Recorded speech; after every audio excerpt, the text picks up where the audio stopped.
నాగేశ్వరరావు గారితో, రామారావు గారితో నేను జీవితంలో ఎన్నో నేర్చుకున్నాను. అండ్ నా అదృష్టం ఏంటంటే అలాంటి మహానుభావులు చెప్పాలంటే తెలుగు చలనచిత్ర పరిశ్రమని ప్రపంచవ్యాప్తంగా గుర్తింపు తీసుకొచ్చారు ఆ రోజుల్లోనే. అలాంటి వారితో కలిసి స్క్రీన్ షేర్ చేసుకోవడం అన్నది నాకు దొరికిన అత్యద్భుతమైన అవకాశం. అలాంటి వారి గురించి ఎంతైనా మాట్లాడచ్చు, సమయాభావం ఉంది కాబట్టి ఇక్కడ నేను ఎక్కువసేపు మాట్లాడలేను.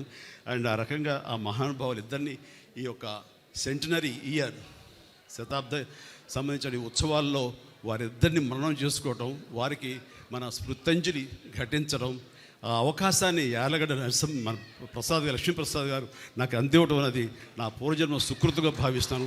చాలా చాలా మనస్ఫూర్తిగా థ్యాంక్ యూ సార్, మనస్ఫూర్తి థ్యాంక్ యూ.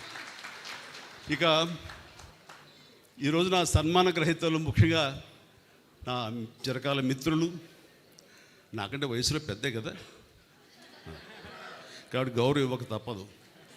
యండమూరి వీరేంద్రనాథ్ గారు, ఆయనతోటి నా అసోసియేషన్ అనేది ఎంత అత్యద్భుతమైనటువంటి ప్రయాణం అంటే, నా స్టార్ స్టేటస్, నేను స్టార్ని అవ్వటానికి అత్యధికంగా ఆయన కంటెంట్, ఆయన రాతలు, ఆయన రచనలు, ఆయన క్రియేట్ చేసిన క్యారెక్టర్స్ నాకు 80వ దశకంలో అవి ఉపయోగపడ్డాయంటే కనుక ఎక్కువ నేను ఆయనకి అది కంట్రిబ్యూట్ చేయగలను. ఆ డెడికేషన్, ఆయన మేధా సంపత్తిలోంచి వచ్చేటువంటి ఆ క్యారెక్టరైజేషన్స్ నాకు సోపానాల్లాగా మరింత హైట్కి వెళ్ళేలాగా, మరింత స్టార్డమ్ని పొందేలాగా. చెప్పాలంటే మెగాస్టార్ అనే పేరు వచ్చింది కూడా వన్ ఆఫ్ హిస్ ఫిలిమ్స్, అది కూడా వరుసగా చెప్తాను.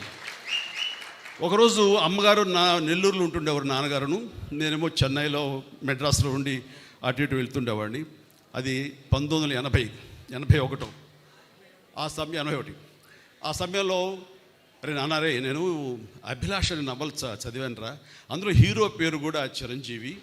అండ్ అది చదువుతుంటే నాకు ఏదో నువ్వే గుర్తుకొస్తున్నావు, నువ్వే ఇది ఉంది, బహుశా యండమూరి రైటర్ కూడా నీలాంటి వాడిని దృష్టిలో పెట్టుకుని రాశారేమో అనిపిస్తుంది అనేసరికి అవునా, బాగుందాం, అంత బాగుందమ్మా, నాను చదువుతావు, నువ్వు చెప్పమ్మా నాను. అమ్మ చెప్తే చాలా అందంగా చెప్పింది, నేను కూడా చదవలేదు కానీ అమ్మ చెప్పేసింది. సో అది ఆ తర్వాత మెడ్రాస్ వెళ్ళిన 2-3 డేస్కి 2 వీక్స్ లోపల అండ్ కెఎస్ రామారావు వచ్చి, బాస్ ఇలాగా ఒక స్టోరీ ఉంది, మీరు మాకు చేయాలి, దాని పేరు అభిలాష. ఏవి కాకతాళీయం, ఆయన పెన్ను పెట్టి శ్రీకారం చుట్టిన క్షణంలో నన్ను తలుచుకున్నారో లేకపోతే చిరంజీవి అని పేరు ఎందుకు పెట్టారో తెలియదు కానీ అది సినిమా నాకే రాసి పెట్టుంది. ఆ రాత నాకు ఒక మంచి అత్యద్భుతమైనటువంటి విజయాన్ని చేకూర్చిపెట్టింది, నాలో కాన్ఫిడెన్స్ పెరిగింది. ఇక మన స్టార్గా ఈ ఫిల్మ్ ఇండస్ట్రీలో మన స్థానం సుస్థిరం అనే అభిప్రాయాన్ని కలిగేసిన సినిమా ఒక అభిలాష. ఆ అభిలాష సాంగ్స్ వేళ మార్నింగ్ నేను రాడిసన్లో నేను జిమ్ చేస్తుంటే వాడు మొత్తం నేను వచ్చారు కదా హుషారు వేసాడు, మొత్తం సాంగ్స్ పెట్టాడు. ఆ సాంగ్స్లో యూరేకా సాగమిక ఇలాంటి సాంగ్స్ అని వేస్తుంటే ఆ పక్కనే సముద్రం గడు, గంగావతి, భీమిలి, ఈ రోడ్లోనే ఎగిరి డ్యాన్సెస్ కింద పడి మీద పడి ఏదో చేశారు విన్యాసాలు, అవన్నీ గుర్తుకొస్తుంటే what a sweet memory. Morning 5:30-6 o'clockకి వండర్ఫుల్ మెమరీస్ తోటి ఈ రోజునే వచ్చాను.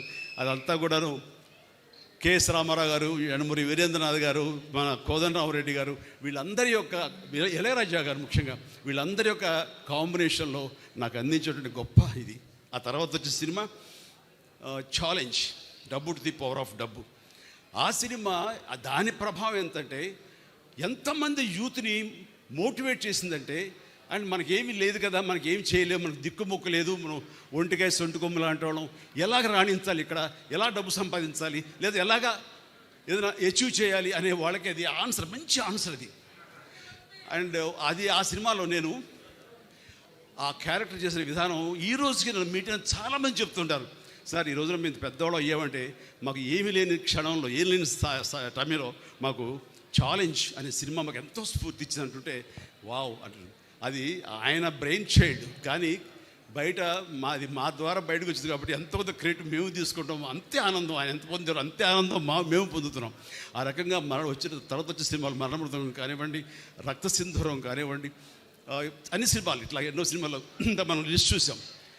ఆ సినిమాలన్నీ కూడా నాకు అంతటి పేరు ప్రఖ్యాతి తీసుకొచ్చింది. కాబట్టి నా యొక్క ఎదుగుదలలో, నా స్టార్డంలో ఆయన యొక్క నా సింహభాగం మా యండమూరి గారికి ఉంది. నాకు చాలా సంతోషం. థ్యాంక్ యూ యండమూరి గారు, ధన్యం. తర్వాత ఇందాక ఒక మాట అన్నారు, అది కంక్లూడ్ చేస్తాను. నీ ఆటోబయోగ్రఫీ ఎవరు రాస్తున్నారని. ఆటోబయోగ్రఫీ అంటే నేనే కదా రాసేది అనుకున్నాను. నువ్వు ఎక్కడ టైం ఉంటుందిలే, నీవు చెప్పు, మేము ఎవరు రాసుకుంటాం, నీకేమైనా ఇంట్రెస్ట్ ఉందా, ఖచ్చితంగా చెప్తే రాస్తాను. నిజంగా యండమూరి లాంటి గొప్ప స్టార్ రైటర్ ఎవరు అన్నా ఒప్పుకోకుండా ఉండదనుకోండి, ఎవరు ఒప్పుకు తీరాల్సిందే. ఒకే ఒక స్టార్ రైటర్ ఎవరైనా తెలుగులో ఉన్నారంటే అది యండమూరి వీరేంద్రనాథ్ గారు.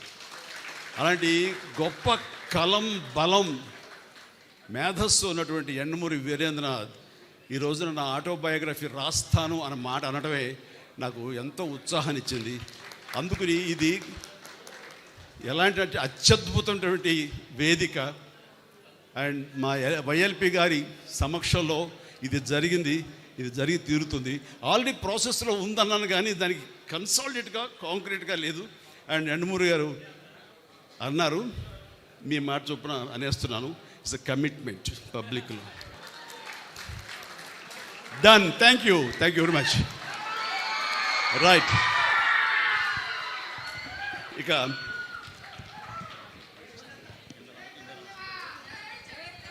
నాకు గతంలో ఇక్కడ సన్మానితులు ఉన్నారే వాళ్ళందరి యొక్క తోటి నాకు ఏదో నా యొక్క 45 ఏళ్ల ప్రస్థానంలో నాకు ఏదో ఒక తారసపడ్డాము, మాకేదో సంబంధాలు ఉన్నాయి. కానీ ఒక ఇంట్లో రామసుబ్బారెడ్డి గారి ఈ విషయంలో మాత్రం వారి గురించి విన్నానే తప్ప నేను ఎప్పుడు మీట్ అయ్యే అవకాశం నాకు కలగలేదు. అండ్ వారి గొప్ప మానసిక శాస్త్రవేత్తలు, డాక్టర్ అని విన్నాను. అండ్ నాకు ఇంట్రెస్ట్ అయిన సబ్జెక్టు మానసిక శాస్త్రం అండి. అండ్ నేను దానివల్ల ఎప్పుడు దాన్ని ఆలోచించుకుంటూనే ఉంటాను. నాకు గురువులు ఎవరు లేరండి, కానీ మీలాంటి వాళ్ళ రైటప్స్ కానివ్వండి, మీలాంటి వాళ్ళ మాటలు కానివ్వండి, ఇవన్నీ యూట్యూబ్లో అక్కడ వినటం, లేకపోతే ఇలాంటి పెద్దలు చెప్పినప్పుడు వినటం, ఇదంతా కలిపి నాలో ఒక లెసన్స్ లాగా ఒక మార్పును తీసుకొచ్చినాయి. అందుకు రకంగా పరోక్షంగా మీరు నాకు ఎన్నో కరెక్షన్స్ చేశారు. ఇందాక మీరు అంటున్నట్లుగా ఈ రోజున ఈ యొక్క మనం వెళ్ళే ఈ స్పీడ్ యుగంలో మనకి ఎన్నో మానసిక రుగ్మతలు లోనైపోతుంటాం. అది బాడీకే కాదు, మనసు కూడా రోగం వస్తుందని మీరు అన్నమాట అది అక్షర సత్యం. మళ్ళీ నిర్వీర్యం చేస్తుంది. ఒక్కోసారి లేవగానే అన్నీ బాగున్నాయి కదా, సినిమా సూపర్ హిట్ అయింది, ఇంట్లో బాగున్నారు, డబ్బులు బాగున్నాయి, బ్యాంక్ బ్యాలెన్స్ దండిగా ఉంది, ఏదో తెలియని ఒక న్యూన్యతా భావం, తెలియని ఒక లోన్లీనెస్, ఎందుకంటే చెప్పలేవు. అది ప్రతి ఒక్కడు ఏదోలే అని మర్చిపోయి వెళ్తుంటారు. కానీ మీలాంటి వాళ్ళు సంప్రదిస్తే కనుక దానికి అత్యద్భుతమైన చిన్న చిట్కాలతోటో చిన్న మాత్రలతో మీరు దాన్ని మాయం చేయగలరు. అది మీలాంటి వాళ్ళ యొక్క ఆవశ్యకత ఎంతైనా ఉంది. అది గుర్తించి అందరూ ఉపయోగించుకుంటే కనుక అది అందరికి ఉపయోగపడుతుంది, అందరి జీవితాలకి అది మెరుగవుతుంది. ఆ రకంగా మీకు ఈ రోజున సన్మానం చేయటం, మీలాంటి వాళ్ళు గుర్తించి మా వైఎల్పి గారు ఈ స్టేజ్ మీద మీకు సన్మానించే అవకాశం అందరికి ఇవ్వటం మా అదృష్టం. ఇప్పుడు ముఖ్యంగా చాలా రోజుల తర్వాత మీతో మాట్లాడుతున్నాం. ఎవరికి వాళ్ళు సెల్ఫ్ డబ్బా కొట్టుకోవడం కాదు, కానీ ఈ ఫిల్మ్ నగర్ దైవ సన్నిధానం ఉన్నటువంటి 18 మూర్తులు ఉన్నారు. మన దేవాలయం ఇది, మీ దేవాలయం, మన సినిమా దేవాలయం.